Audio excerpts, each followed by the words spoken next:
I'm going to go right into CrossFit Games because some people have probably seen clips online, but let's talk about what it is, because it's quite a long period. Like you said, you don't know exactly what you're going to be training for, but drop me into like 2018 CrossFit Games. Like, how many days is it?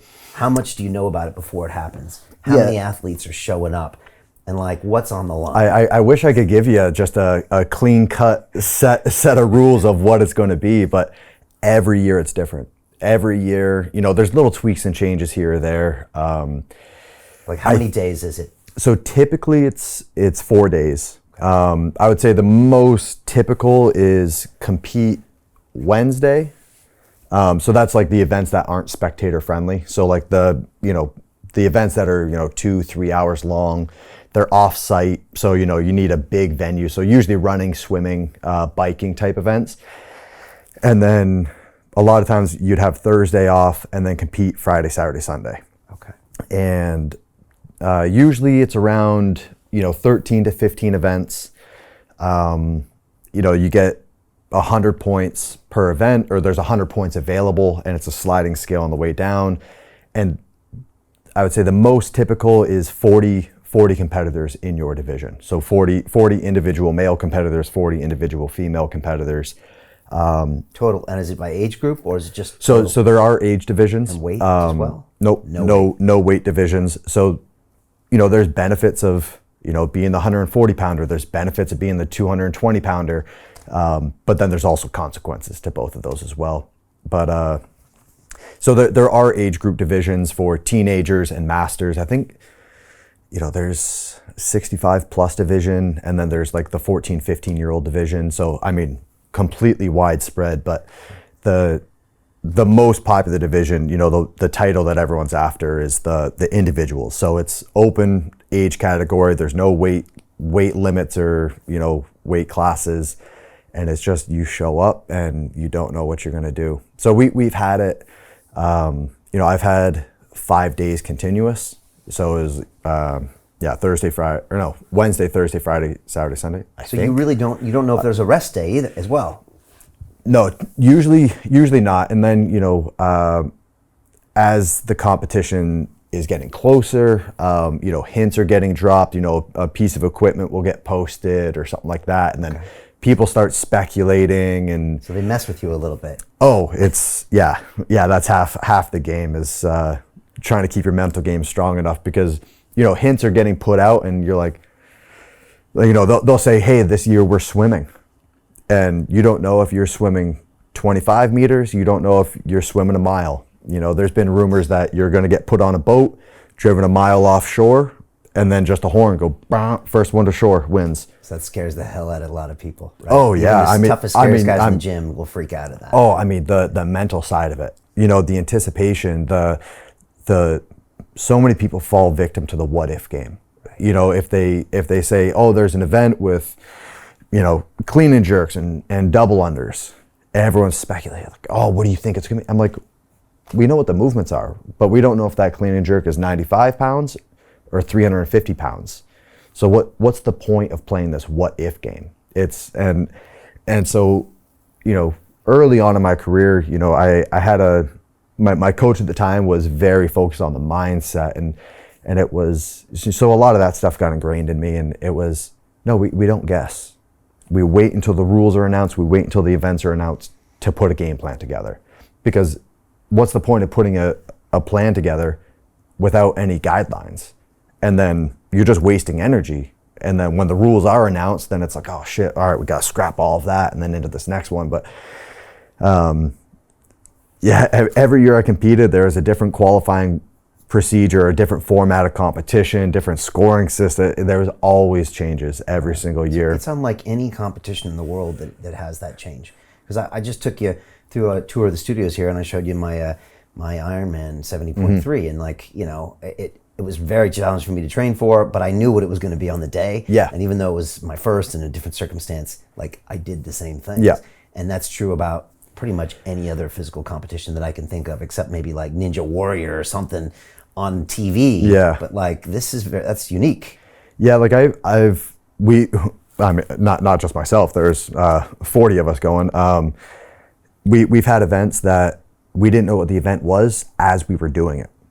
So you walk out and there's a Concept 2 ski erg, and then there's a dumbbell, and then a tall box. And so you're kind of like, okay, what are we doing with the dumbbell? What are we doing with the ski erg? And we were told, as run up to the piece of equipment, your judge will tell you what the movement is, and then you just start doing reps, and then they'll tell you when to stop. And then you move on to the next one, then you move on to the next one.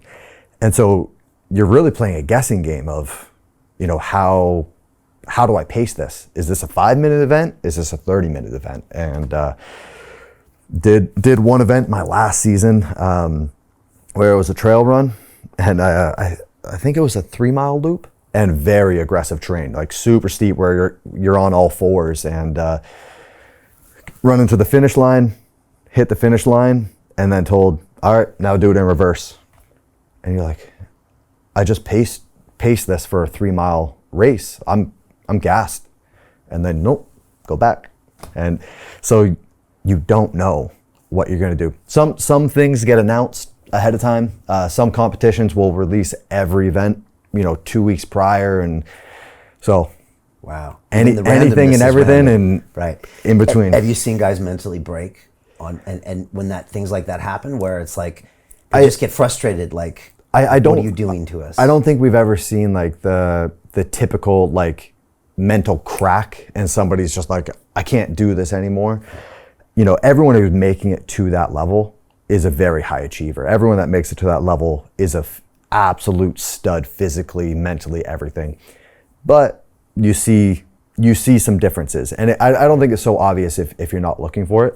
But it was pointed out to me early on in my career. Someone sent me an example of, and I didn't even realize I was doing it, but a training partner and I wrote a workout up, and the camera turned to me, and I was like, oh man, this one's gonna suck. And the other person was like, it's gonna be fun. And I didn't even realize that. I was just easy conversation, like complaining is the easiest form of conversation.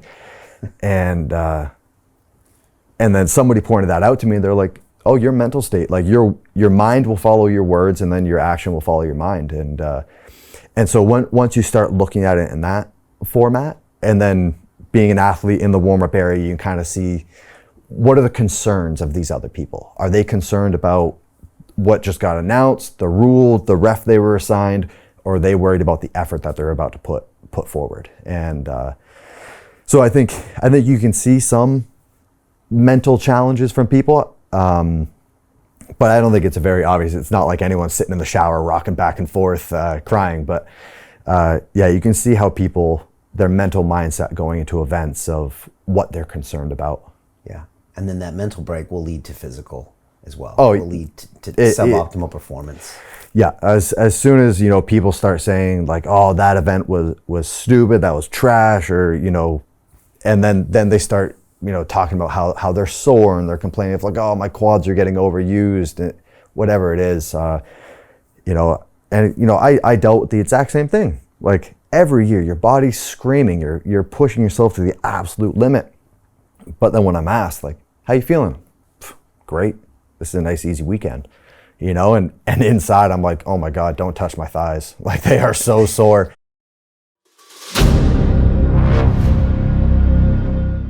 I'm looking for partners, collaborators, colleagues who want to join forces with me around the globe and create real value, generational wealth, and financial freedom for everyone else around the world. Get involved in the cryptocurrency markets, get involved in the NFT markets. This is your moment. Life all comes down to a few moments. Don't let this pass. Now it's not too late. Next year is going to be too late. Ultimately, this is about freedom. That's the way I see it. This is about giving power back to the people and enabling billions of people worldwide to use the financial markets to improve their lives and those of their friends and their families and their communities.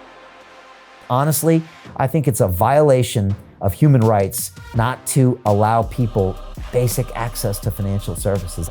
Because right now people are being kept in the dark, they're being robbed of education, and it's a travesty. And so I'm looking for people that want to join me and be a part of this solution. And that all happens inside the DeFi Academy.